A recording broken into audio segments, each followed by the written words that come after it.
Voy a estallar esta pan.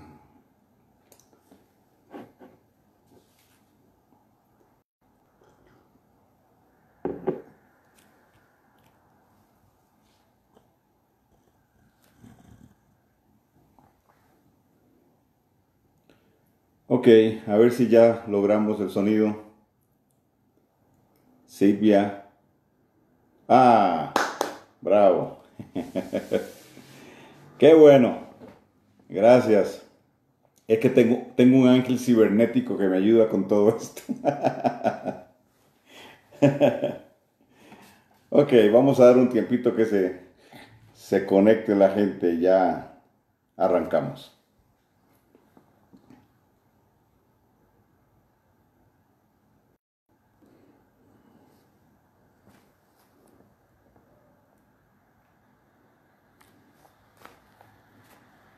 Ya casi arrancamos.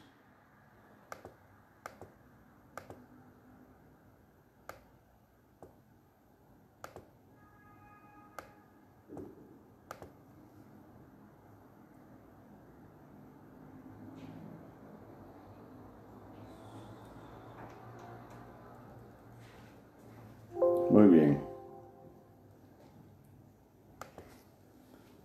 Sí, que no tenía sonido. Bien, nuevamente les saludo otra vez, doble saludo hoy. Shabbat Shalom para todos, los bendigo. Este, qué bueno pues estar juntos por este medio. Bendito Dios por eso. Eh, ok, tuvimos un problemita ahí con el audio, pero ya se resolvió, gracias al Eterno, así es que vamos a dar inicio con la enseñanza de hoy, privilegio que el Eterno nos da de poder compartir la palabra, de poder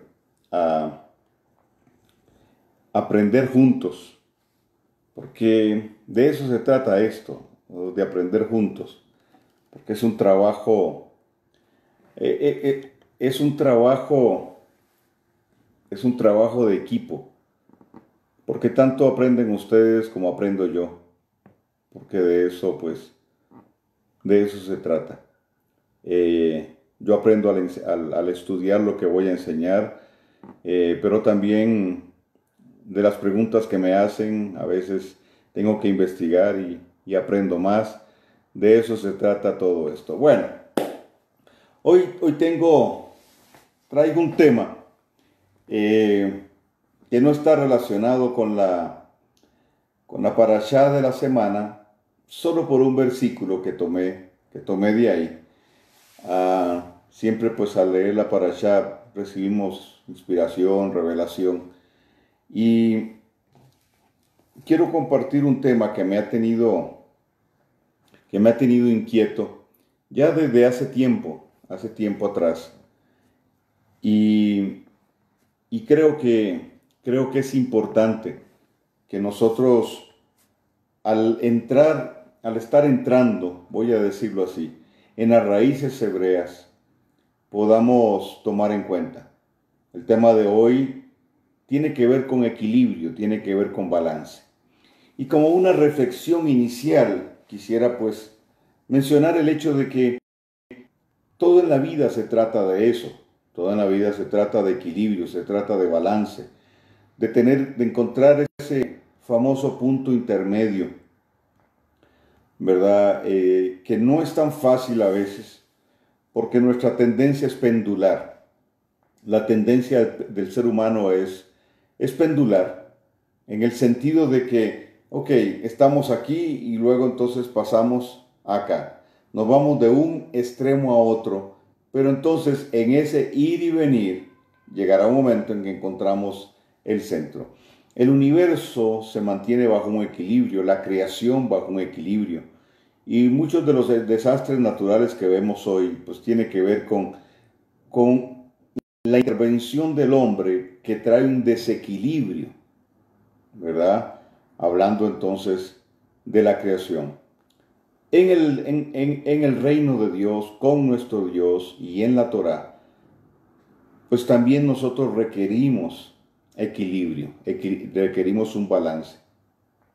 La mayoría de nosotros, y esto lo digo, lo voy a hablar en términos muy generales y voy a hacer la observación, este, sin, simplemente con la intención de aportar al contexto, de aportar al proceso en el cual todos estamos sumergidos. En relación a la transición del sistema religioso, ¿verdad? La transición del sistema religioso al origen, a nuestro origen, a nuestra esencia. Hemos hablado ya por mucho tiempo del sistema y pues en ese sentido siempre yo me he cuidado, ¿verdad? Y siempre hago la aclaración que yo estoy contra el sistema, no contra personas.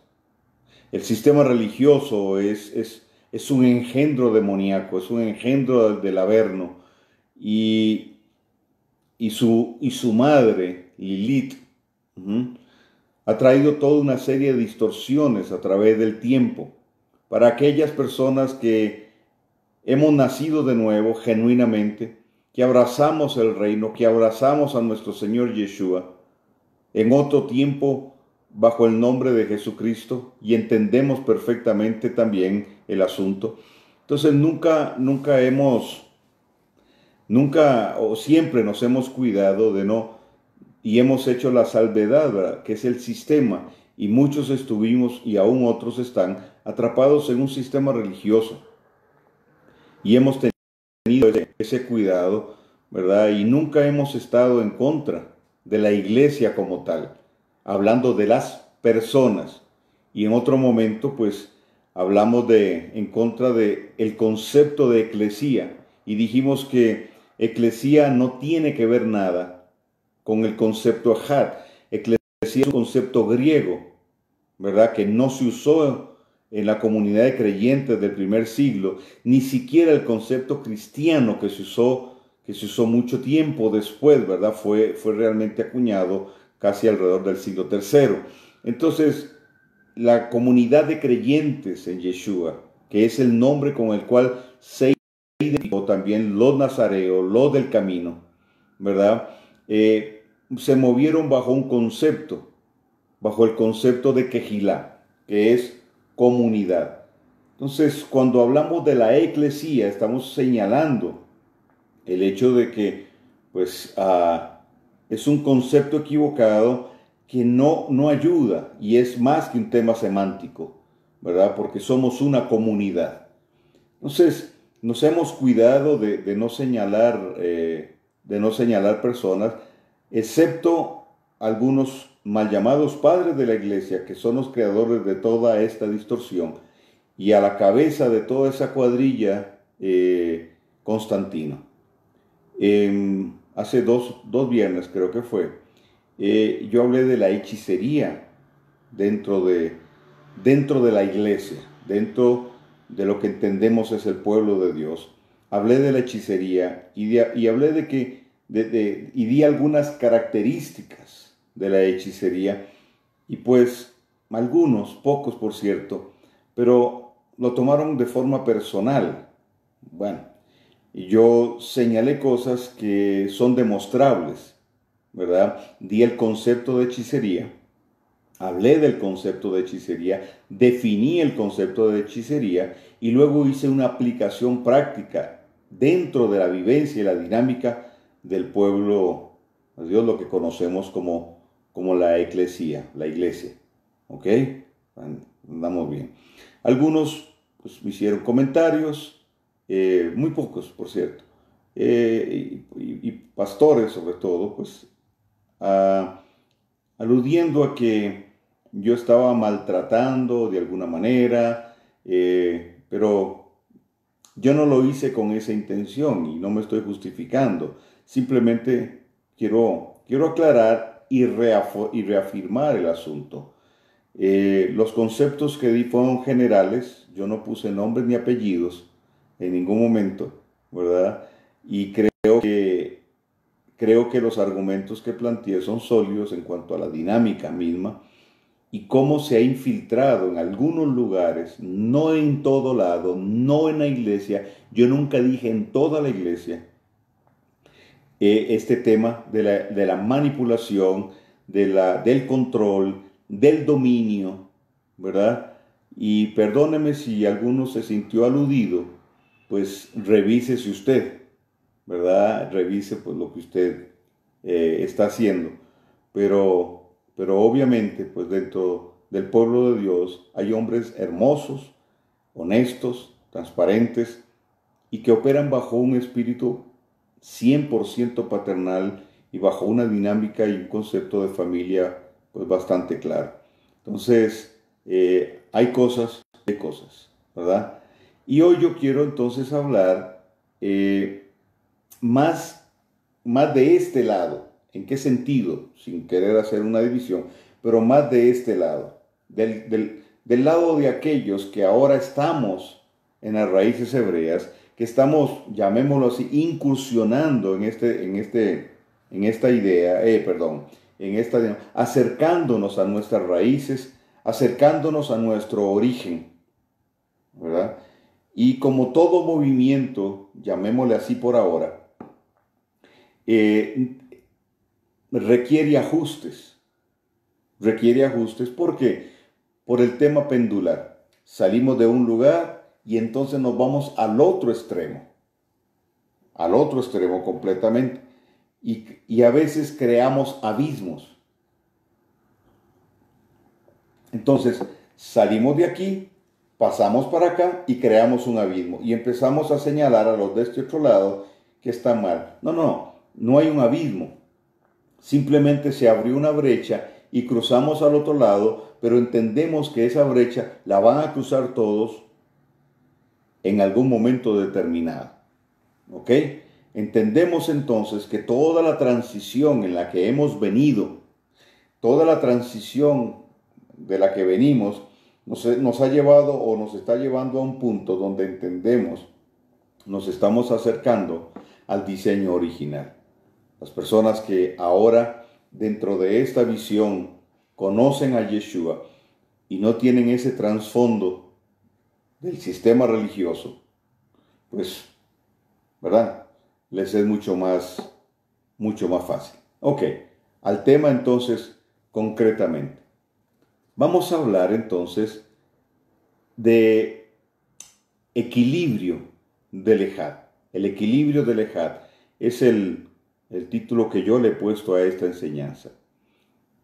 Y como concepto inicial, ¿verdad? Para poder empezar a poner las bases, yo quiero hablar del balance en la dinámica del cuerpo de Yeshua.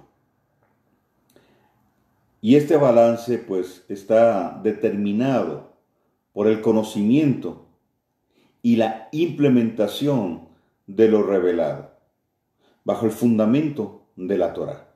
Entonces, esta es la esencia de lo que yo quiero compartir. El balance en la dinámica del cuerpo de Yeshua está determinado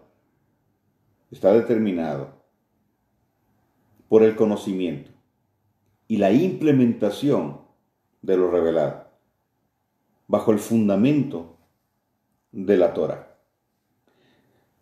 Entonces, vamos a analizar el concepto de Ejad. ¿Ok? Deuteronomio 6, del 4 al 5, dice así: escucha Israel, el Eterno, nuestro Adonai, uno es. Dice, y amarás al Eterno tu Dios con todo tu corazón, con toda tu alma y con todo tu poder, dice la versión, la Biblia Jubileo. Otra dice, y con todas tus entrañas o desde tus entrañas. A este se le llama el gran mandamiento. Y en un momento determinado los fariseos le preguntaron a Yeshua cuál es el más grande de los mandamientos. Y él citó este. Y para muchos hoy pues dicen que en eso se resume toda la Torá, que eso fue lo que Yeshua dijo. No, Yeshua no estaba diciendo eso. Porque en el pensamiento de nuestro pueblo se conocía y se sabía que este era el gran mandamiento, así se le llamaba, no anulando, invalidando, desechando, marginando los otros, sino que este es el gran mandamiento. Así se le conoce porque de ahí parte todo. Pero entonces aquí se usa la palabra ejad, que es un concepto, encierra todo un concepto y es el punto de equilibrio. Y equilibrio es sabiduría. Entonces, ejad es un concepto que habla de la unidad compuesta. Ejad se define a partir de 3 palabras: visión, propósito y acuerdo. ¿Ok? Entonces, ejad tiene que ver con visión, con propósito y con acuerdo. Se traduce al español como unidad, y en este contexto o en este pasaje habla de uno. Pero Yeshua, por ejemplo, lo utiliza cuando habla del matrimonio y dice, y dejará. Dice la mujer a padre y madre, se unirá a su marido, ¿verdad? Y serán uno solo. Pero realmente, si nosotros analizamos, pues nos casamos y no somos uno solo. Somos 2 personas bastante diferentes, dicho sea de paso. Entonces no dicen ser una sola, bueno, otras traducciones dicen, y serán una sola carne. Wow, eso lo complica aún más, ¿verdad? Porque somos 2 carnitas diferentes, nunca llegamos a ser una sola carne, ¿verdad? Y nuevamente pues nos encontramos con el tema de las traducciones. Con mucho respeto para los traductores, pero la palabra que cabe ahí, la que usó Yeshua, y serán ejad, es decir, serán uno en visión, uno en propósito y uno en acuerdo. ¿Ok? No voy a entrar en el tema del ejad en relación a nuestro Adón, nuestro Dios, el eterno Dios, sino que lo voy a traer al contexto nuestro. Entonces, tenemos que ejad es visión, es propósito y es acuerdo.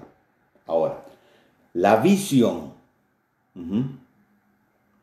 la visión viene a través de la revelación. Entonces, la revelación de Dios tiene como uno de sus objetivos darme visión. Visión en relación a mi asignación, a mi propósito, visión de la Torá, etc. Visión. Hay muchas definiciones de visión y yo quiero dar la que yo entiendo está en la Escritura. Visión es ver como Dios ve, lo que Dios ve, pero como Él lo ve. Entonces, visión es ver lo que Dios ve, pero hay que verlo como Él lo ve. Y para eso hay que verlo desde donde Él lo ve, es decir, desde su perspectiva. Entonces, visión es la perspectiva de Dios en relación a algo. Y la revelación entonces es la que nos permite ver desde la perspectiva de Dios aquello. Involucre nuestro presente o involucre nuestro futuro. Es ver desde donde Dios ve las cosas. Y repito, la revelación nos posiciona ahí. Ahora, otro concepto que hemos manejado es que la revelación es progresiva. ¿Ok? Entonces, hay una progresividad en la revelación de Dios. Entendiendo entonces que como la verdad de Dios es exponencial, necesitamos la revelación progresiva, una revelación progresiva para ir creciendo en conocimiento, en entendimiento, pero también en la implementación de aquello. Y ya hablamos de las 3 palabras, que es Da'at, conocimiento revelado, Tevuná o Biná, que es entendimiento, y 3, sabiduría, que es lo que se requiere para la implementación. Entonces, tenga muy en cuenta esto, porque entonces vamos a concluir en este punto que la visión va a ir en aumento. Si la revelación es progresiva, a mayor revelación, entonces mayor visión, mayor alcance. ¿Ok? Ok, ahora, propósito. Cuando yo tengo visión, entonces viene el complemento, es el propósito. Propósito tiene que ver con la implementación de la visión. Tiene que ver con la estrategia que se requiere para implementar la visión. Entonces, cuando hablamos del propósito, del desarrollo de la visión, de la implementación de la visión en el día a día, porque es en el día a día que vamos construyendo el diseño que nos trazó el Eterno a partir de la visión. La Torá es la base, la Torá es nuestro fundamento, porque es nuestro patrón y guía de vida. Entonces yo no puedo decir estoy trabajando por la visión y dejo de lado la Torá. No, la Torá es el fundamento. Es de ahí porque la misma revelación que yo recibí está alineada con la Torá, con el espíritu, la sustancia de la Torá. Y este entonces es nuestro fundamento. ¿Ok? Y luego entonces, si tenemos visión, tenemos propósito, eso nos va a llevar a tener un acuerdo. ¿Ok? Porque el punto aquí es que cuando Dios me entrega algo, no me lo entrega solo a mí, ni lo entrega solo para que yo lo haga. La unicidad es fundamental en esto. Yeshua establece que Él es la cabeza y nosotros, su comunidad de creyentes, somos su cuerpo. Entonces, no hay tal cosa como un dedo operando solo, independiente del cuerpo. Entonces, lo que Dios me entrega, yo no lo puedo desarrollar solo. Necesito con quién desarrollarlo. Son principios básicos. Y un buen líder es el que aprende, el que sabe delegar. Ok, entonces el acuerdo es fundamental para poder trabajar juntos por una misma visión y implementarla a través del propósito. Habría muchas cosas que podríamos, o algunas cosas, perdón, que podríamos decir aquí en este punto. Porque el tema es ver lo mismo, no pensar igual. El tema es visión, visión de reino. Ver lo mismo, mas no.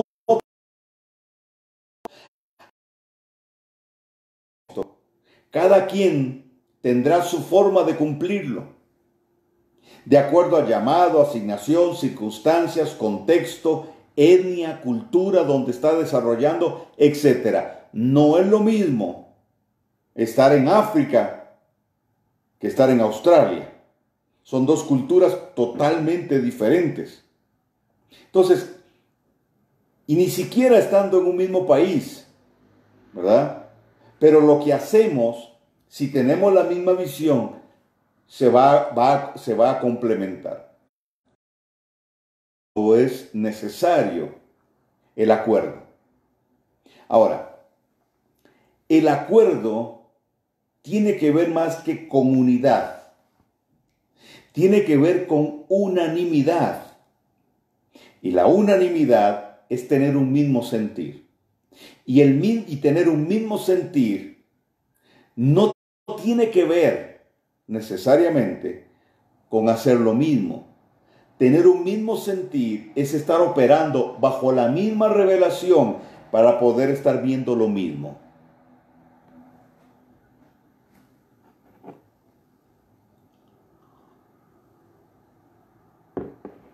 Por eso yo digo que cuando dos quieren caminar juntos, lo primero que tienen que establecer es un altar en medio de los dos, donde pueda morir él y pueda morir yo. Mis deseos, los de él, mi orgullo, mi soberbia, mi deseo de figurar, etc. Entonces, la unanimidad no se logra, con mucho respeto, digo esto, no se logra con almuerzos pastorales, ni con desayunos. Y aunque esto podría tener su importancia en relación a comunión, pero no en relación a unanimidad. La unanimidad nace de de aquella palabra que Dios está trayendo para el tiempo, para la temporada. ¿Ok? Y unanimidad, la unanimidad nace en nuestro espíritu. Entonces, tiene que ver con dos personas bajo la misma revelación, vibrando en la misma frecuencia. No en frecuencias diferentes, sino en la misma frecuencia. Eso es unanimidad. Eso es tener un mismo sentir. Va más allá de propósito. ¿Entiendes? No es ponernos de acuerdo para hacer lo mismo. No, ese es el tema, no ese es el punto, aunque tiene que ver, pero no está ahí la esencia. Es que la revelación me puso a vibrar en una misma frecuencia. Me da la identidad o reafirma mi identidad, y por otro lado me da una nueva conciencia, una convicción, una certeza que me une a otra persona para hacer algo específico. Ok. Entonces, tenemos visión, propósito y acuerdo. La visión nos trae revelación. La revelación es progresiva. El fundamento de esto es la Torá. Propósito es la Torá. Y el acuerdo tiene que ver con unanimidad. A mayor visión,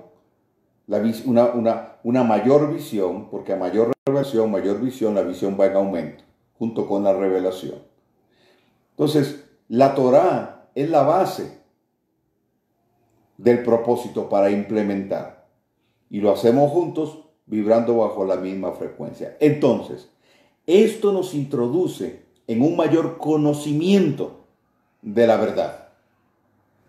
Esta armonía, este equilibrio operacional, este vibrar en una misma frecuencia, tener un mismo espíritu, nos va a permitir accesar a un conocimiento cada vez mayor de la verdad. ¿Ok? Entonces, en la medida que vamos conociendo la verdad, en esa medida la vamos implementando. Entonces, conocer y hacer están en el mismo renglón. Porque el conocimiento tiene que ver con entendimiento y el hacer con la implementación de lo que me fue revelado, de ese conocimiento, porque la verdad me fue revelada en una mayor proporción, profundidad y proyección. Ese entendimiento entonces no se va a quedar no se va a quedar aquí, tiene que traducirse en, debe implementarse. Espero estarme explicando bien. Entonces, conocer y no hacer no nos sirve.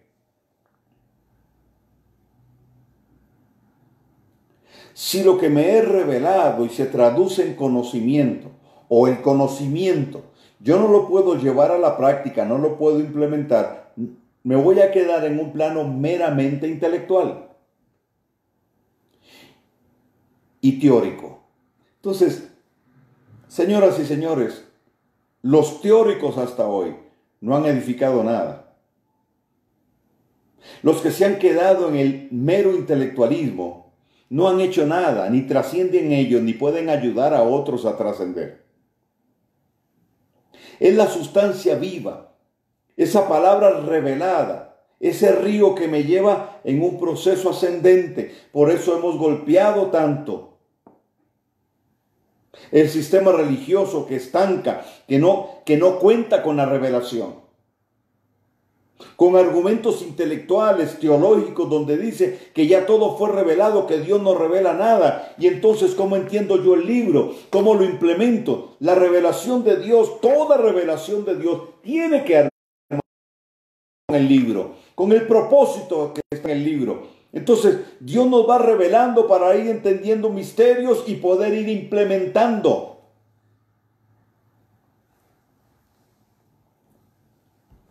Entonces,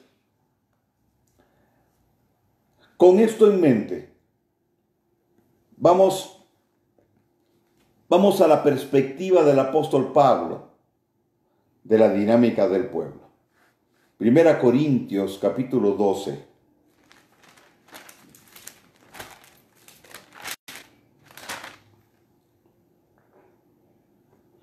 Vamos a leer en el verso, del 1 al 14, la verdad. El apóstol Pablo empieza hablando de no ignorar los dones espirituales.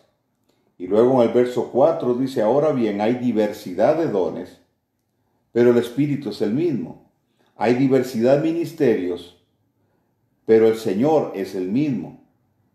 Y luego dice, y hay diversidad de operaciones, pero Dios, el eterno Dios, que hace todas las cosas, en todos, es el mismo.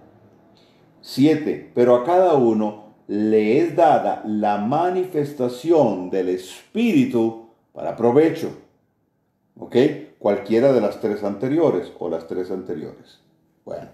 Y el verso 12 dice, porque así como el cuerpo es uno, ahí está, Ejad, uno, somos uno.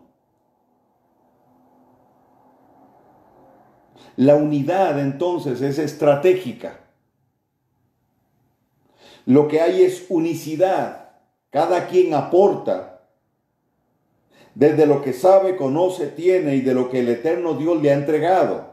Desde ahí aportamos cada uno de nosotros bajo una misma visión para un propósito, vibrando en la misma frecuencia. Ok. Porque así como el cuerpo es uno y tiene muchos miembros, pero todos los miembros del cuerpo, siendo muchos, son un solo cuerpo. Así también Yeshua. ¿Ok? Entonces, aquí el apóstol Pablo nos da la perspectiva de la dinámica. Entonces, somos un cuerpo del cual Yeshua es la cabeza. ¿Okay? ¿Cuál es la función de este cuerpo? Del cuerpo con el propósito que el eterno Dios estableció. Teniendo una visión clara y en acuerdo. ¿Ok? Son principios básicos, pero que todavía no los hemos aplicado plenamente. El apóstol Pablo entonces habla de que cada miembro ubicado en el cuerpo. Y más adelante pues él habla, ¿verdad? De que si el ojo es ojo y que no pretenda el ojo ser oreja, ¿va? Cada quien en la función que le toca. Pero lo cierto es que justamente es un cuerpo vivo, orgánico, un cuerpo que está en movimiento. ¿Por qué? Porque está trabajando para un propósito. Establecer el reino de Dios. Cumplir con lo que el Eterno estableció.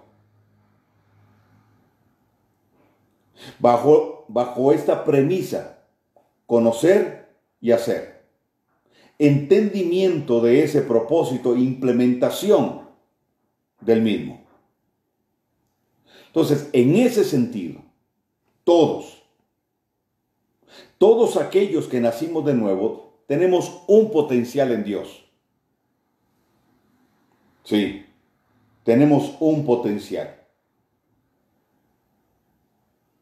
En algún momento oí a una persona decir, de los que creen, pues que ya en Yeshua cumplió todo, ¿verdad? Y ya pues estamos plenos en él.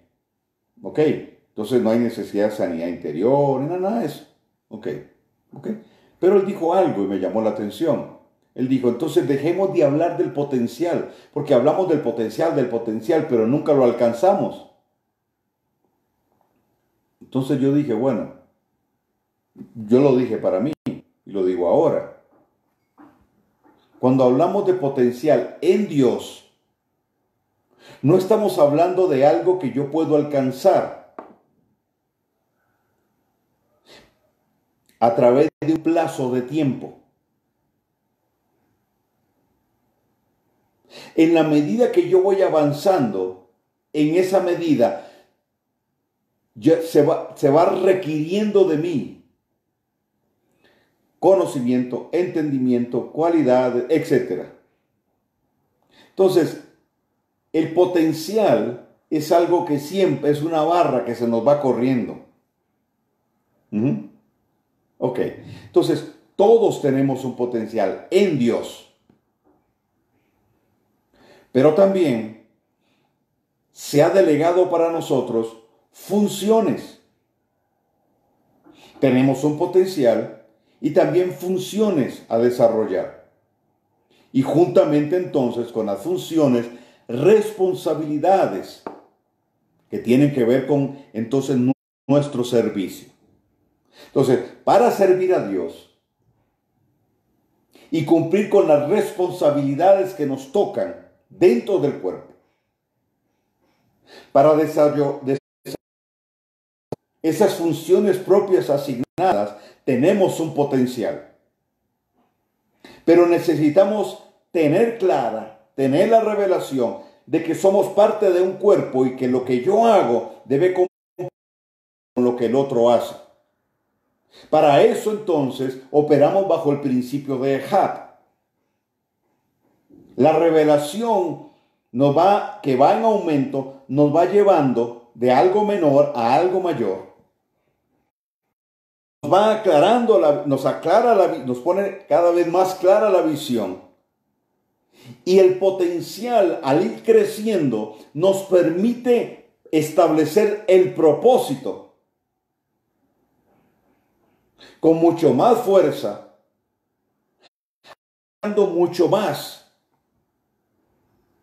Y en la medida entonces que hay acuerdo, que hay unanimidad, que somos uno realmente desde el Espíritu, en esa medida la verdad revelada va a ser mayor, el conocimiento y el entendimiento mayor. Entonces, potencial, funciones y responsabilidad van a crecer de acuerdo a la revelación. Y se va a afirmar a través del conocimiento de la Torá. Para esto no fueron dadas herramientas. Herramientas, Carlos Soto, sí. ¿Cuáles son las herramientas que tenemos? Dones. Los dones del Espíritu, que no son solo 9. Yo tengo una lista de 23 dones. Hay otro que tiene otra de 30 dones. ¿Qué quiero decir con esto? Que la capacitación de Dios también viene en términos de dones. Porque la asignación viene del reino de los cielos, de una dimensión que está descendiendo, que es espiritual, y es a través entonces de dones espirituales que edificamos el reino, que establecemos el reino en esencia. Entonces todos nosotros tenemos dones, cada uno de nosotros tiene dones, y cuando estudiamos los dones nos damos cuenta que los dones no operan solos, normalmente van acompañados. Si hay un don de ciencia, también hay un don de profecía, y también por ahí está el don de discernimiento de espíritus. Si hay un don de servicio, hay un don de multiplicación. ¿Ok? Entonces, hay herramientas. Pero también tiene que haber una asignación. ¿Qué es la asignación? La asignación es la estrategia que define la jurisdicción del llamado. Y lo otro entonces es el llamado. El llamado tiene que ver con el oficio, tiene que ver con el ministerio.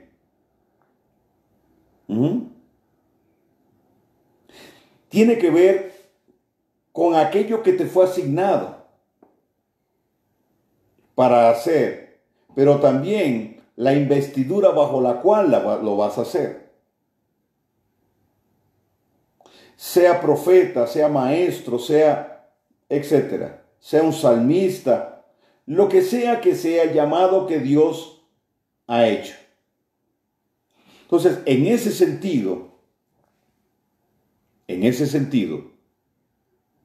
nosotros tenemos que entender que toda persona de ese cuerpo tiene herramientas, tiene una asignación y tiene un llamado.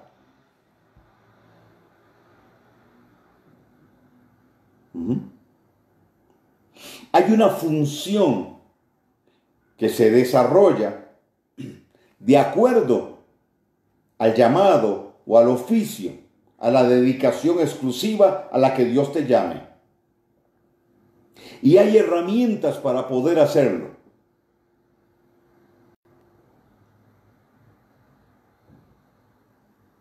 Pero el sistema religioso ha anulado esto.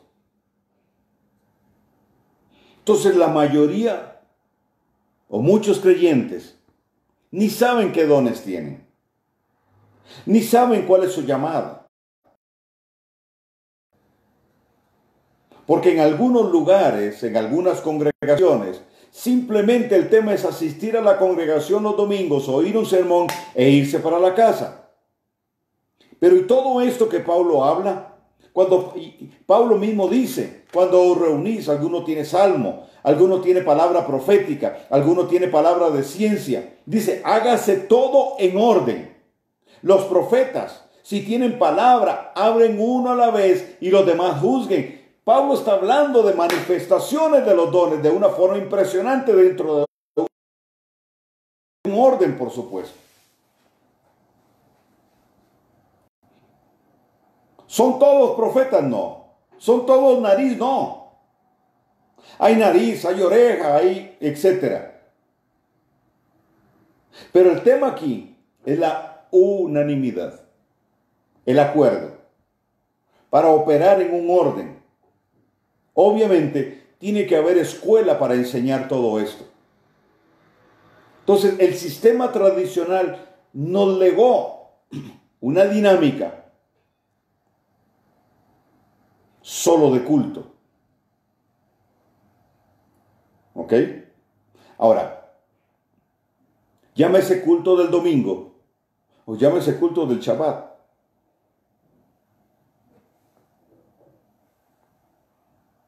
Pero ya voy a llegar ahí. ¿Ok? Ahora, permítame llevarle a este otro punto. La visión del reino es fundamental. Tener una visión de reino es clave, porque el reino es mayor que tu congregación, el reino es mayor que tu denominación, el reino es mayor que tu red, es mayor que la sinagoga que diriges. El reino está por encima, el reino contiene el pueblo de Dios, pero no todo el pueblo de Dios es el reino. Voy a decirlo de otra manera. La iglesia no contiene el reino contiene a la iglesia. Y el reino va más allá de la iglesia. Entonces, tener una visión de reino es fundamental.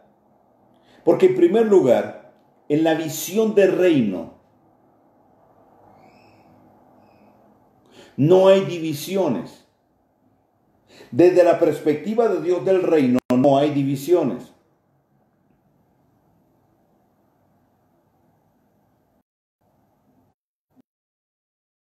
¿Ok? Entonces, la consigna para nosotros, la asignación para nosotros, es el reino. 1, establecerlo. Y 2, manifestarlo.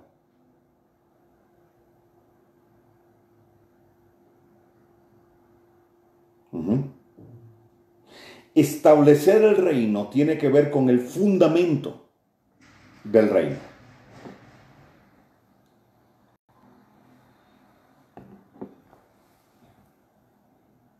Tiene que ver con fundamento del reino. Establecerlo. Pero el reino no solo se establece, el reino también se manifiesta.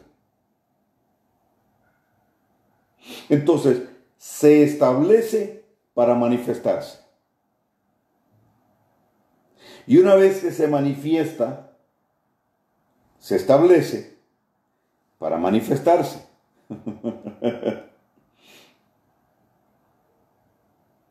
¿Ok?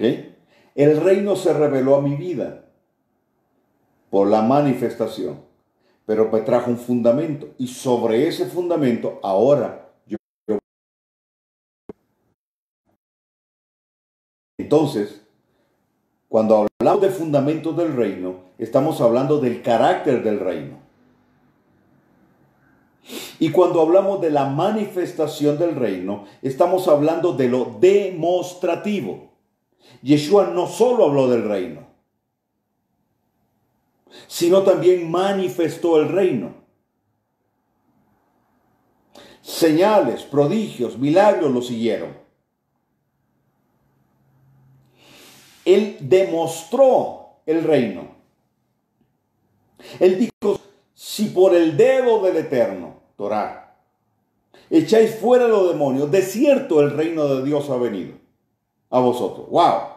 Demostración. Entonces, el fundamento del reino tiene que ver con su establecimiento. Y está relacionado entonces con el carácter del reino. El carácter del reino es paternal, porque el rey del reino es un padre. Entonces la esencia y la dinámica del reino es el de una familia, porque el rey de ese reino es un padre. Por tanto, la autoridad que el rey del reino como un padre delega tiene una esencia y es paternal. El liderazgo que se ejerce debe ser paternal para cuidar hijos.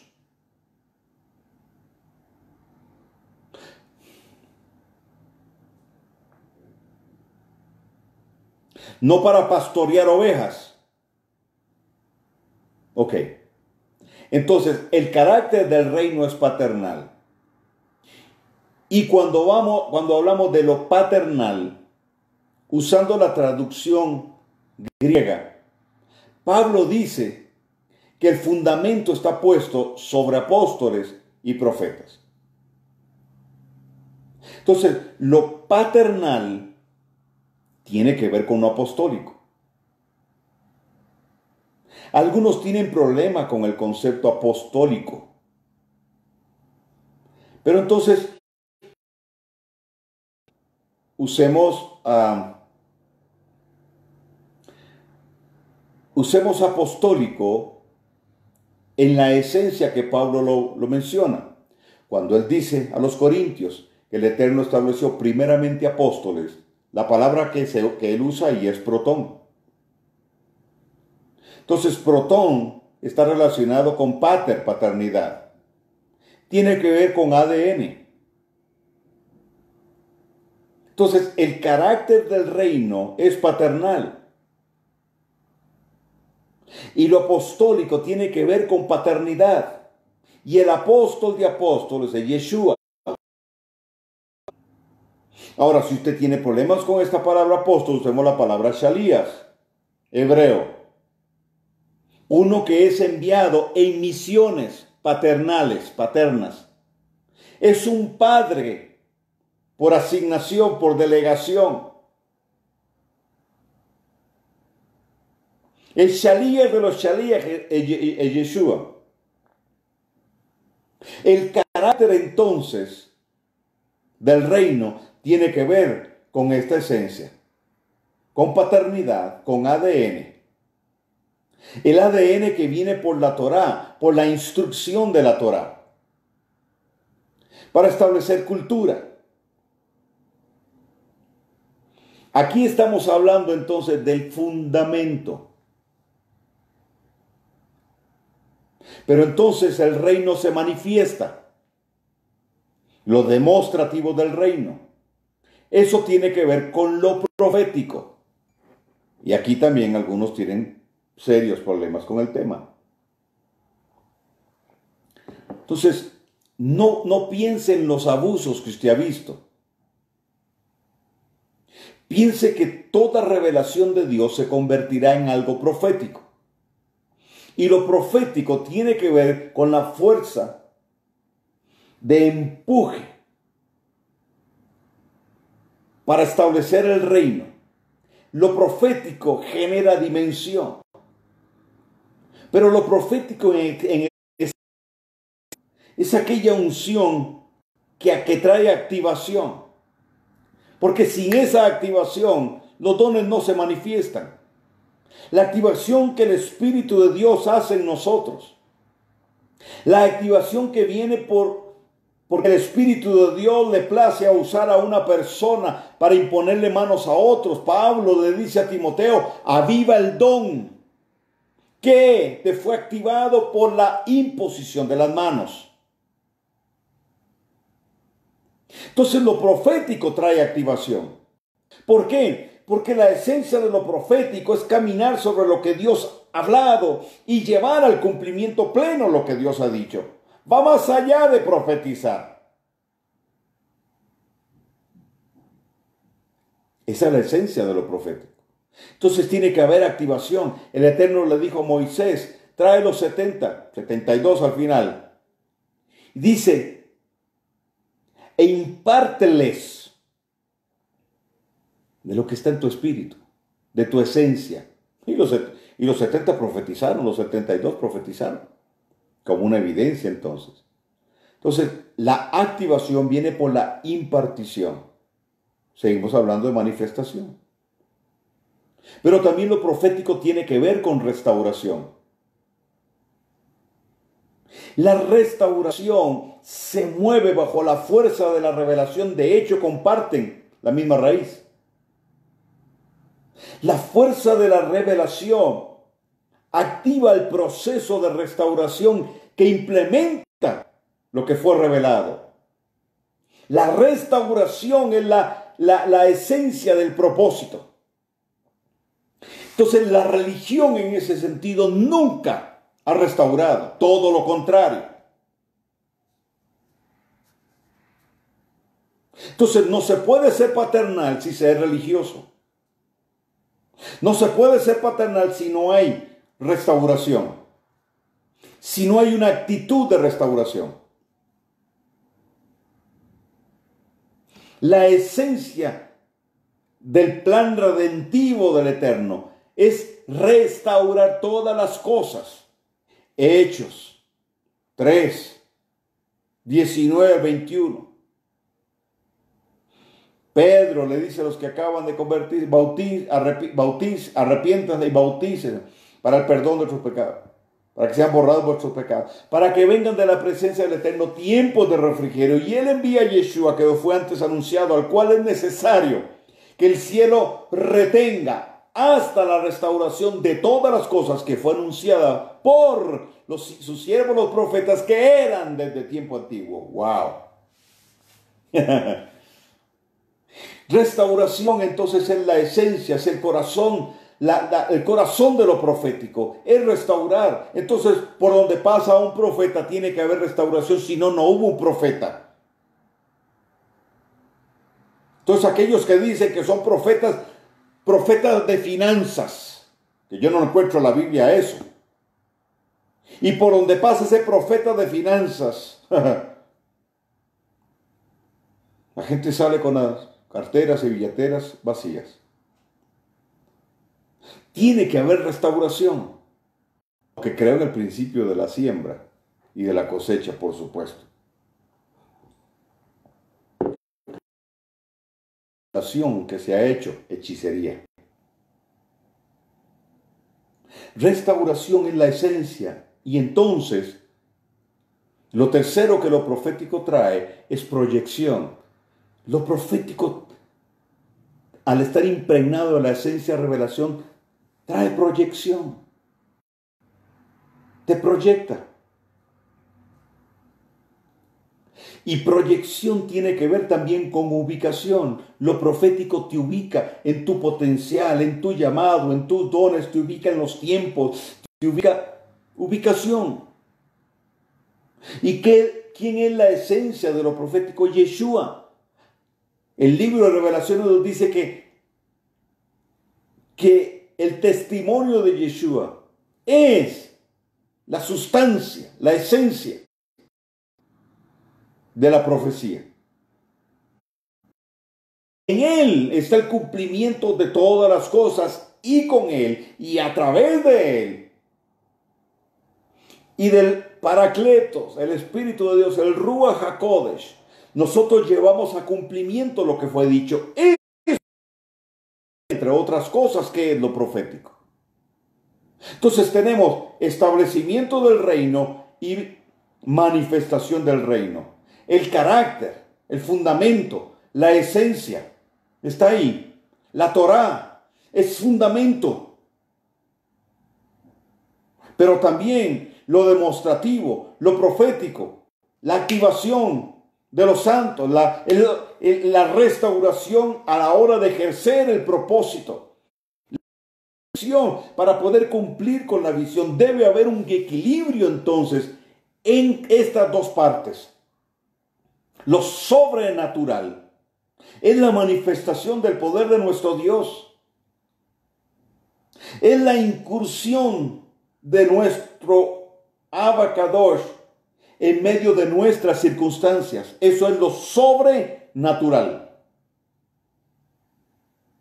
Entonces, no se puede edificar el reino que tiene esencia espiritual y eterna sin dones, sin llamados, sin la asistencia sobrenatural del Espíritu de Dios. La dimensión del reino de los cielos genera en su incursión a nuestro espacio-tiempo prodigios, milagros. ¿Por qué? Porque tiene como objetivo traer orden, un orden nuevo, no un nuevo orden mundial, un orden nuevo. El apóstol Pablo dijo: yo no he venido a ustedes con palabras de humana sabiduría, sino con demostración de espíritu y poder. Entonces, ¿de dónde nace esto? espíritu. Tiene que ver con la revelación. Tiene que ver con la Torá. Y poder tiene que ver con la unción, la demostración. Nuevamente, aquí vemos el equilibrio, vemos el balance.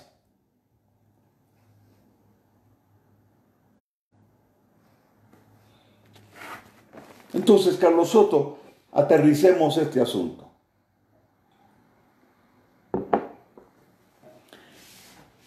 Estamos volviendo a nuestras raíces. Por la guía del Espíritu de Dios, del Ruach HaKodesh, entendemos que a partir del 2000 una nueva generación se levantó y un remanente empezó a despertar, a volver a las raíces. Y muchos dentro de lo que hemos llamado la iglesia, hemos ido acercándonos poco a poco, bajo la guía y la revelación del Espíritu de Dios, a nuestro origen, que como he dicho en otras ocasiones, no está en el judaísmo rabínico, sino nuestra esencia está en el ser hebreos, porque antes de que se dividieran las dos casas, al Padre nuestro, a nuestro Padre, Abraham, se le llamó hebreo, y toda su descendencia se le ha identificado como hebreos, y Yeshua era hebreo, y entonces nosotros ¿qué somos? Nuestro origen entonces está ahí. Al acercarnos a las raíces, también entendemos el tema de las dos casas. Y muchos han empezado a entrar ahí, a entender realmente la esencia del qué son y qué representan las dos casas. Y lo vital que es esta revelación y este entendimiento para el desarrollo de lo que Dios quiere hacer. Porque Ezequiel 37, el Valle de los Huesos Secos, no habla de la iglesia, como se ha dicho y como se ha enseñado. El Valle de los Huesos Secos habla de la unión de las dos casas de Israel. Y luego habla de las dos varas, las dos casas. Yeshua dijo, yo no he venido sino a las ovejas perdidas de la casa de Israel. Está hablando de la casa de Israel o la casa de Efraín. Otra versión dice, yo no he venido sino primeramente a las ovejas perdidas. Si usted va a la Biblia y busca, usted va a encontrar quiénes son las ovejas perdidas. ¿A quiénes se le llaman las ovejas perdidas? Se le llama ovejas perdidas a Efraín, a la casa de Efraín. Fueron las 10 tribus que fueron esparcidas por toda la tierra. Y el Espíritu de Dios las ha ido trayendo, nos metió en un contexto llamado iglesia, pero nos ha ido llevando bajo revelación a salir del sistema religioso. Oiga bien. En ese proceso, en ese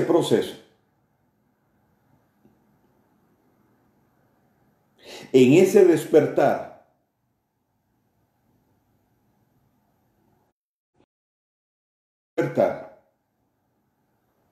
de nuestra esencia. Ah, bueno, dicho sea de paso, la carta de Santiago, la carta de Pedro, las dos, están dirigidas a las dos casas de Israel, no a los gentiles. Revise bien. Primer versículo, capítulo 1, verso 1. Y el libro de Hebreos, de la misma manera, a las dos casas de Israel. Entonces, a ver. Pero bueno, voy a dejar ahí. Entonces, al volver a nuestras raíces, obviamente, volvemos a la Torá. Abrazamos la Torá, abrazamos la Torá en su esencia, ¿sí? Pero entonces, a través del tiempo, visto que se ha sobreenfatizado la enseñanza de la Torá. Entonces, judíos mesiánicos,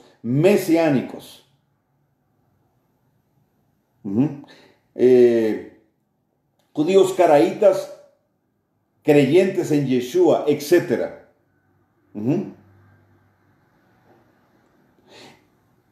En todo este mover de las raíces, en sus diferentes expresiones, ¿verdad?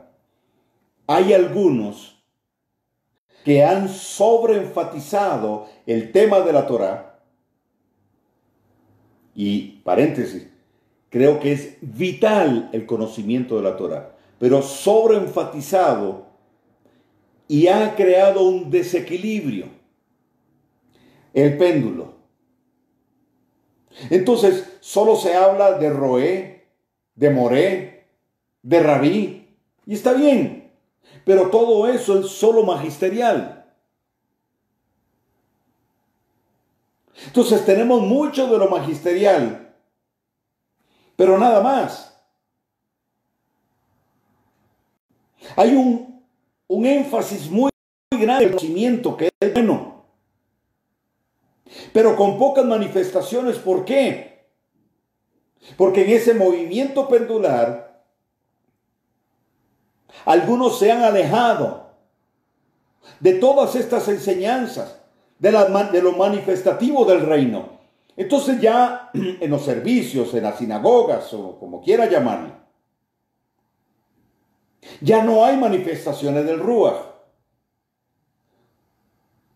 A la gente no se le enseña que tiene dones, que tiene llamado, a encontrarlos, a entrenarlos en el buen sentido. Viven los dones. Entonces Efraín está volviendo a casa. Sí, pero algunos están matando a los profetas. ¿Por qué? Porque dicen que no hay profetas. Entonces, señores, ¿en qué creen ustedes? ¿Creen en el cesacionismo bautista? Que ya los dones no están en operación, que eso fue para un tiempo, que ya no hay profetas hoy. Y mire lo que Yeshua dice en Mateo. Y tomo de la versión de Shem Tov que muchos usan.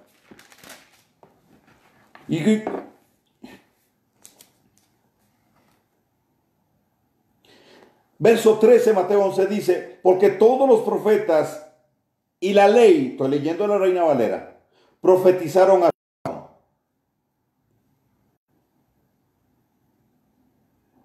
Entonces aquí, en esto se basan muchos para decir que ya no hay profetas hoy.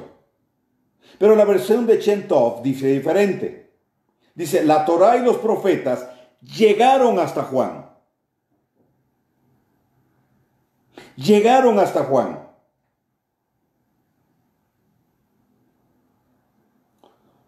No, dice, perdón, la de Shem Tov dice, la Torá y los profetas profetizaron, acerca de los días de Juan. Corrijo, la Torá, Shem Tov y traducciones más antiguas dicen, la Torá y los profetas profetizaron acerca de los días de Juan. Entonces la expresión la ley y los profetas o la Torá y los profetas, según Kinner, resumía la escritura. Algunos creían que la voz profética estaría silenciada y luego de esto vendría el Mesías. Eso pensó la casa de Judá.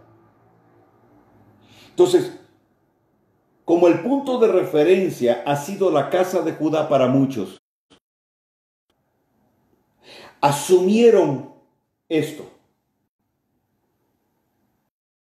Profetas silenciados hasta que el Mesías venga y establezca el Olam Jabá, el milenio.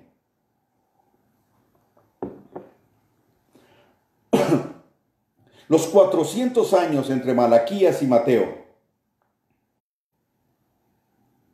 fue un tiempo de silencio profético. Y llegó el Mesías. Pero no después de ahí.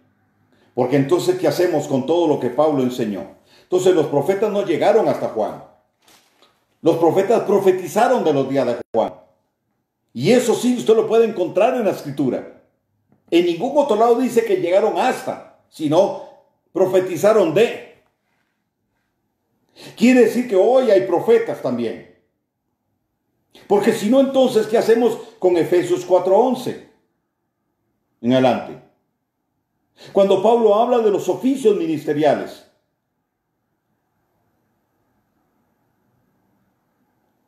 Y en ningún otro lado de la Escritura dice que eso ya no está.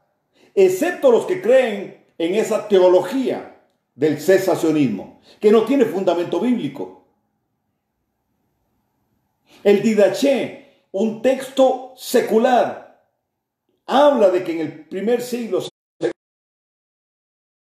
en Antioquía habían profetas, maestros, etc. Y sí, por supuesto, el temor de muchos son los abusos que se cometieron. Pero entonces, ¿qué vamos a hacer? Se ensució el niño, el bebé se ensució.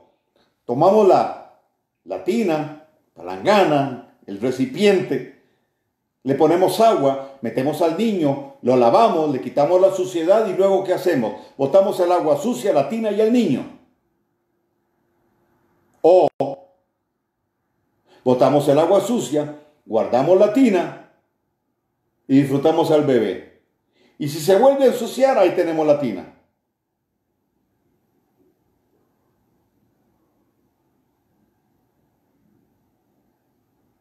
Es más fácil el péndulo que buscar el equilibrio.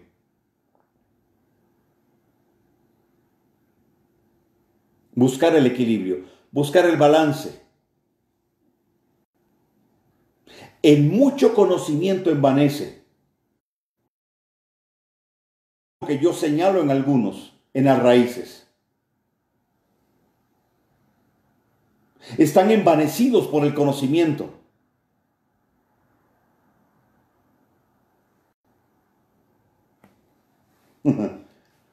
Pero vamos a la práctica. Perdón si tal vez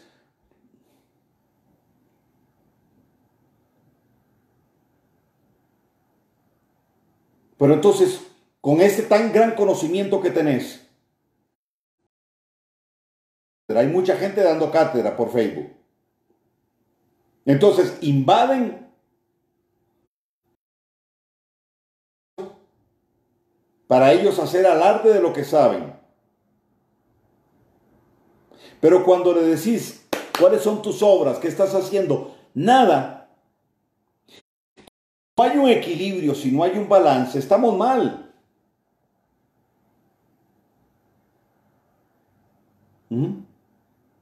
Mi esposa dijo, esta es una frase de ella, dice, enseñar la verdad, dejando de enseñar la verdad, nos puede llevar al error.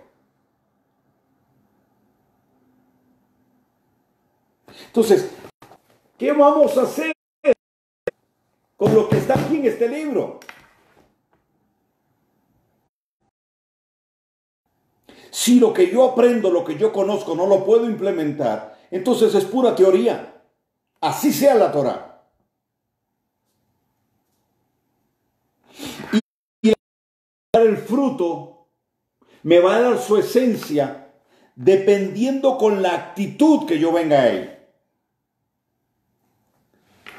Si mi actitud tiene que ver con la vanidad, con llenar una sed de intelectualismo, con suplir una deficiencia de carácter por un problema de rechazo para sentir que mi autoestima se eleva, entonces está mal, no funciona. Pero si usted conoce la verdad, Si usted sabe lo que Pablo dice, la dinámica de dones, de manifestaciones, etcétera, y usted no lo enseña, usted lo omite por temor, por malas experiencias o por no complicarse, usted es cómplice en alguna medida del error, porque está dejando de enseñar la verdad por enseñar la verdad. Necesitamos enseñar de forma equilibrada.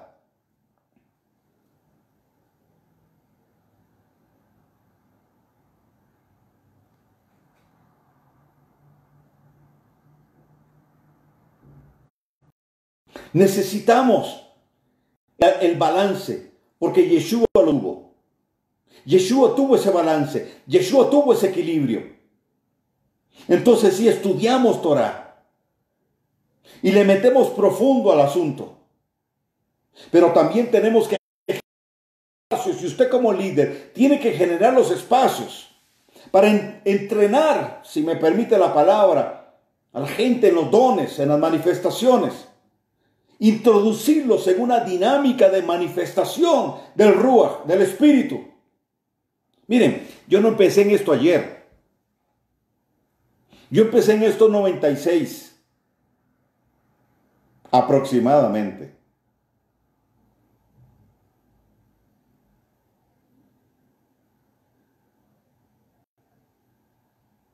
Mira, Eduardo Jorge está haciendo una pregunta aquí. Por eso te estoy hablando, te estoy explicando. Los abusos no pueden determinar mis creencias. ¿Entiende? Si usted vivió un abuso, tire eso a la basura y venga a buscar la verdad, lo que originalmente dice el Señor. No me diga que porque aquel dijo, que porque aquel profetizó mal, entonces ya yo no creo en los profetas. Por favor, ¿dónde está tu fundamento? Si no está fundamentado en la Torah y una mala experiencia te hace dudar de lo que está aquí, entonces estás más mal vos que el profeta que profetizó mal. Sí, hay muchos profetas hoy de prosperidad. De la teología de la prosperidad. ¿Está mal? Claro que sí. Pero entonces, ¿qué hacemos? Dejamos de creer en los profetas.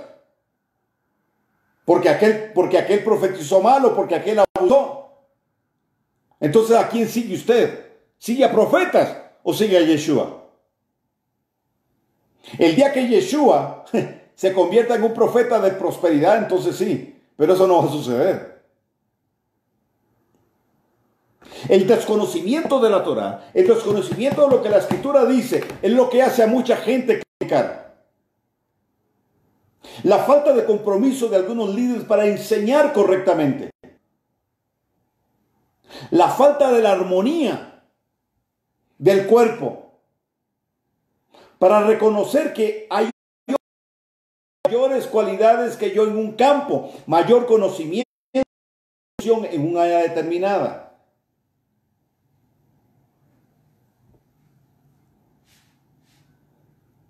Entonces, de este lado, de lo que estamos en las raíces,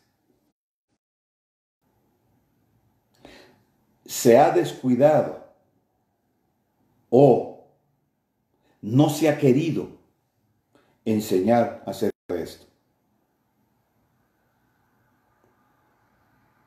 ¿Entienden?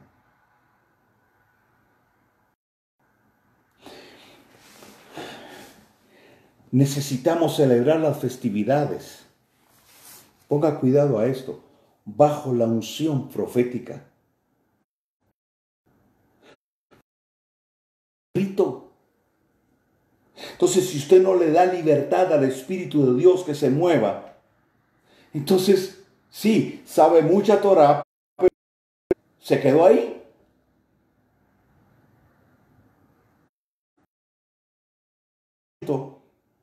De las raíces y de lo que Yeshua dijo y el contexto, y eso está bien, y la palabra en hebreo, su raíz en hebreo, todo eso está bien. Pero a la hora de ir al campo de batalla, en la fiesta, ¿qué imparte? ¿Dónde está la activación profética en la festividad de Shavuot, por ejemplo? ¿Dónde está el movimiento del Espíritu de Dios? ¿Dónde están los ancianos que ungen a los enfermos con aceite para que se sanen? Ahí está la Escritura. Y no me diga que no estamos en el contexto original. No, no, eso está ahí.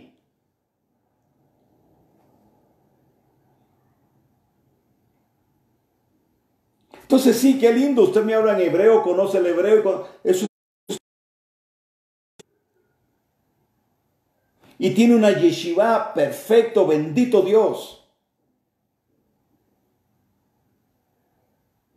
Pero no podemos dejar de lado, voy a decirlo así, la otra verdad.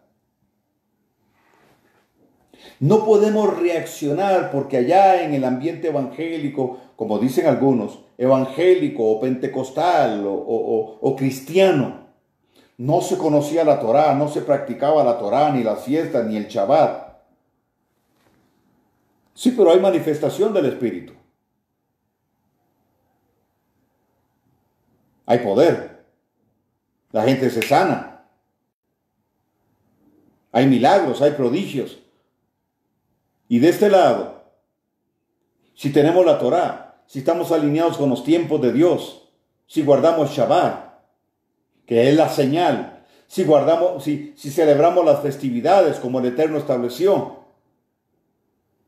si no nos comemos el cuento de Constantino, entonces, ¿dónde están las manifestaciones? Porque aquí entonces deberían haber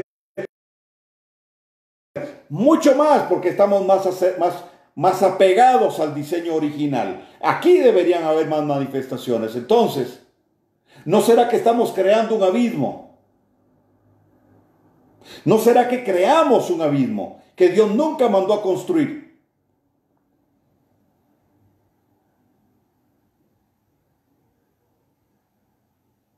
Y en esa separación estamos sin quererlo creando una guerra civil.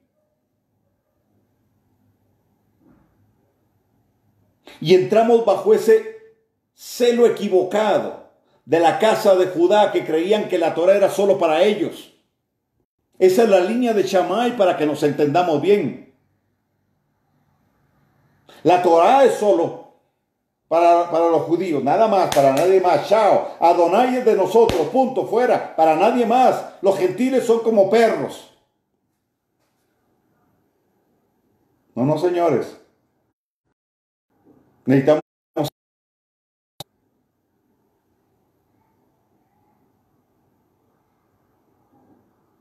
Gracias, Silvia. Silvia tiene razón. Que tenemos más conocimiento, que hay más revelación, nuestra responsabilidad es mayor.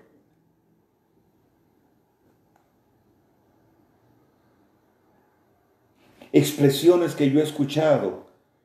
Dice, no, es que ahora yo estoy en las raíces. Y los cristianos, esos son católicos. Espérate un momentito. Si nosotros no logramos identificar a Dios y el fruto de Dios en otros y creemos que solo está en nosotros, nosotros estamos muy mal.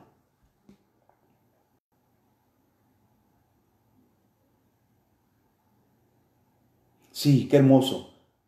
Estamos caminando hacia nuestras raíces. Estamos encontrando nuestra identidad. Pero entonces, con mucho más razón,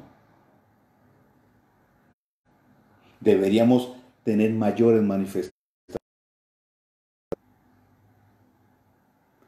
El conocimiento es bueno, pero hacer de él un fin en sí mismo es negar una gran parte de la Torah misma.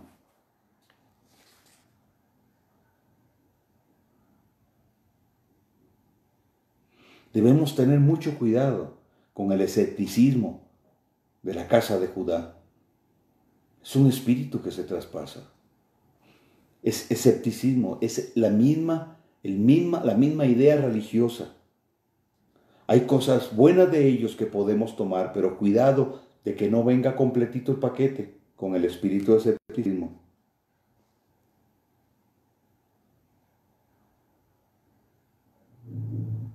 Necesitamos a los profetas. Necesitamos a los maestros también. Necesitamos los evangelistas. Necesitamos a los pastores, los 5 oficios. Necesitamos salmistas, tañedores de verdad.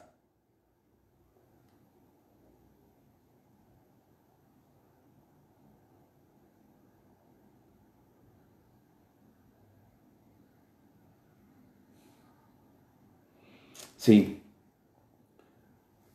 hay un llamado a la reflexión para que podamos entrar en ese equilibrio.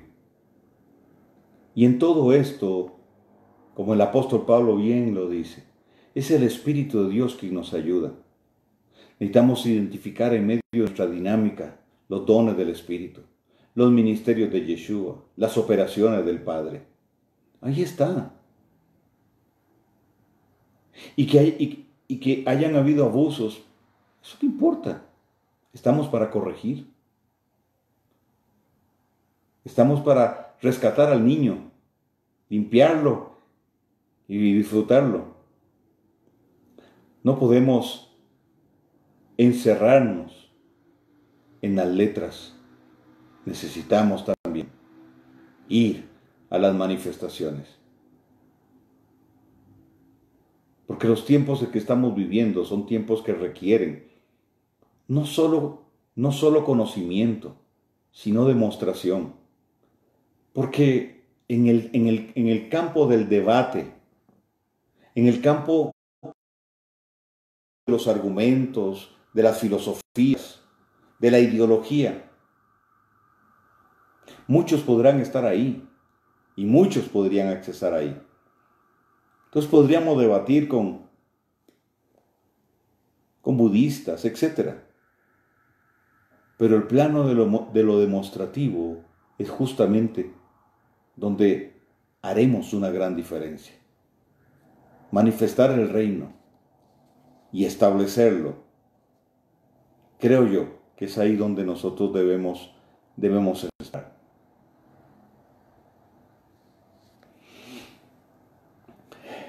Quiero terminar con esto.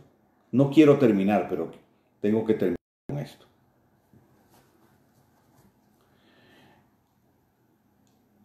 La valentía que tenemos que tener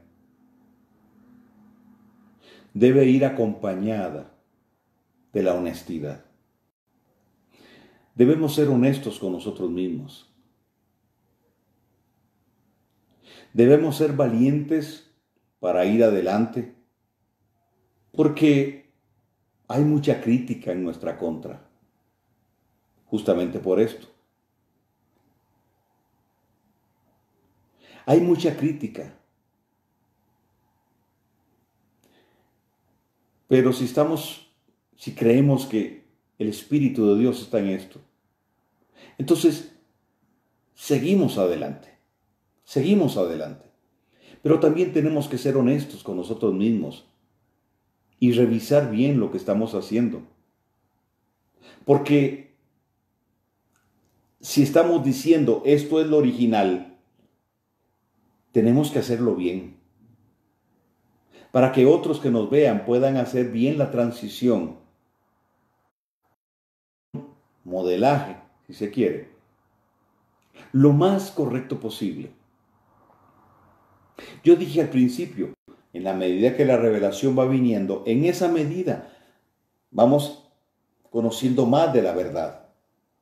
Eso nos va a dar también una gran responsabilidad, pero también nos va a permitir implementarnos en ese equilibrio, en ese balance. Nosotros tenemos esa responsabilidad. Repito, si nosotros decimos, esto es lo original, estas son nuestras verdaderas raíces y lo son, entonces tenemos que trabajar mucho para presentarlo de la mejor manera. No bajo un espíritu sectario, no bajo un espíritu elitista, no bajo el síndrome de yo, sino bajo bajo un espíritu de restauración, bajo una conciencia de cuerpo.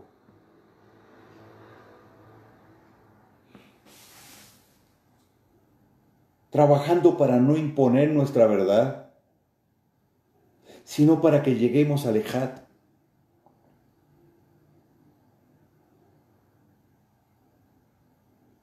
¿Entienden? El que yo sepa más que otro no me hace más que él.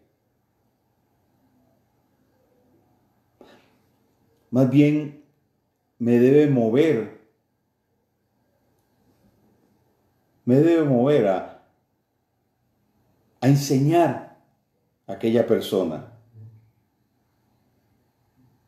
No a imponerle la verdad, mas sí a presentársela. Yo considero que yo no soy una persona dogmática para enseñar.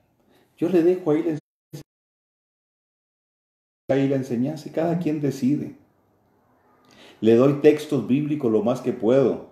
Usted revise, agárrese con los textos y saque al final su conclusión y ya. Pero lo que yo nunca he hecho, ni haré, es desechar a nadie. Ni mucho menos creer que porque tengo un poquito más de conocimiento, un poquito más, entonces soy superior a otro y donde yo estoy aquel no puede venir o no puede estar. Yeshua dijo, cuando él está hablando de la unidad, él le dijo al Padre, que ellos sean uno como tú y yo somos uno. Que me diste, yo les he dado a ellos para que el mundo crea. Y yo te pido, Padre, que donde yo estoy, ellos estén conmigo. Eso no tiene que ver con irnos para el cielo. Está hablando de aquí ahora, en la condición, en la posición, en la visión que yo tengo, ellos puedan estar. Ese es el punto. Ese es el tema. Entonces, el gran enemigo de lo magisterial es la soberbia. Es la soberbia. Pastor, líder, rabí, roé, moré. Tenemos que cuidar que con la verdad que conocemos no destruyamos gente. Tenemos que cuidar y seguir revisando el equilibrio, seguir revisando para tener equilibrio. Si usted conoce la Torá, si usted es un maestro de Torá, entonces usted tiene que entender que este libro nos habla de equilibrio. Que el Berit Hadashah nos enseña que el reino se establece y el reino se manifiesta. Que hay dones, que hay profetas, que hay apóstoles, que hay maestros, etc. Que la gente tiene dones y necesitamos abrir los espacios para que ellos aprendan. Sí, tenemos que revisar muchas cosas, sí. Debemos darnos a la tarea de revisarlas. More, no repita, no queriéndolo, pero no repita el diseño de la casa de Judá. No lo repita. Porque yo he visto a través de los años muchos grupos irse secando por una liturgia hueca.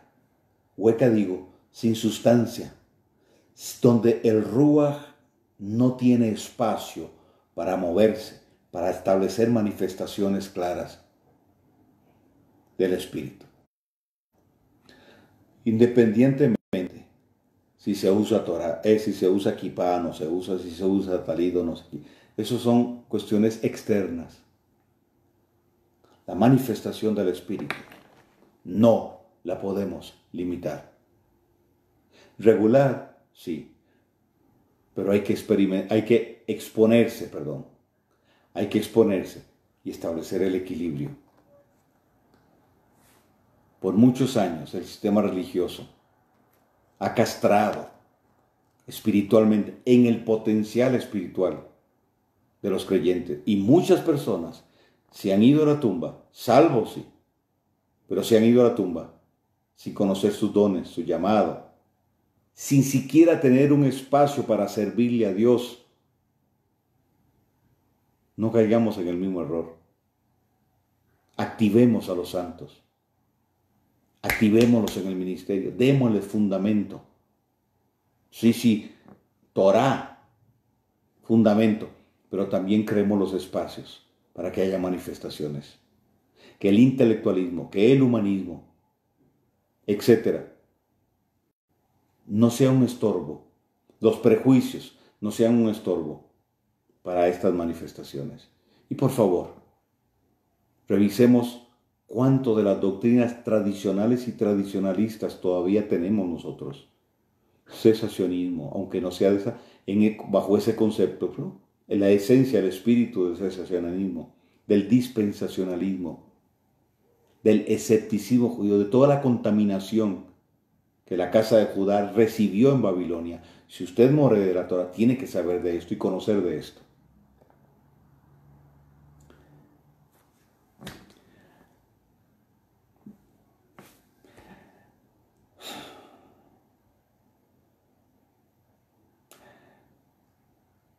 Bueno, comparte este video con todos los que pueda. Creo que independientemente de Carlos Soto, esto tiene que ser difundido. Necesitamos entrar en el Ejad. Necesitamos entrar en ese equilibrio, en ese balance también. Entonces, compártalo. Un abrazo para todos. Shabbat Shalom y también Shavua Tov. Que tengan una extraordinaria semana. Mañana a las 3 de la tarde, la comunidad virtual, altares de adoración, pues va a tener su primer, ¿qué podríamos decir? Su primer servicio virtual. La semana pasada pues fue la apertura. Mañana estaremos iniciando a las 3 de la tarde. Estamos haciendo esto pues, y sobre todo mi esposa pues fue a ella quien Dios le habló del tema, ¿verdad? Mi función es más de chalier, porque con esto de las raíces y muchas personas ya no calzan dentro del sistema religioso, entonces pues quisimos, la dirección de Dios, la dirección de Dios es proveer un espacio, sobre todo pues en este tiempo de pandemia y también, aunque no hubiera pandemia, por la distancia, para que las personas puedan sentir que forman parte de algo, recibir instrucción, etcétera, hasta donde el Eterno pues permita que se pueda hacer. Entonces, si usted asiste pues, a una congregación, una sinagoga, tranquilo, no es con usted el tema, pero si usted dice estoy ahí, ya no sé a dónde estar, no sé a dónde ir, bueno, nosotros le ofrecemos esta. Nos vemos en la próxima. El lunes estaré enseñando acerca de la influencia del gnosticismo en la iglesia contemporánea. Si me han criticado algunos hasta hoy, pues después del lunes seguramente me buscarán con una cruz y una pila de leña para quemarme. Pero hay una influencia del gnosticismo que se infiltró a través de los mal llamados padres de la iglesia y el helenismo griego. Entonces vamos a hablar de cuáles son esa influencia. Y igual voy a hablar del sistema, ¿verdad? Y no de grupos. Entonces el próximo lunes, 7 de la noche, estaré iniciando para hablar de este tema. Martes, a los que están mis alumnos de la Yeshiva de Raíces Hebreas, continuaremos con el tema de las festividades. ¿Ok? Nos vemos entonces. La publicidad del lunes por ahí anda en Facebook, búsquela y nos estamos hablando. Chao, bendiciones. Shabbat Shalom.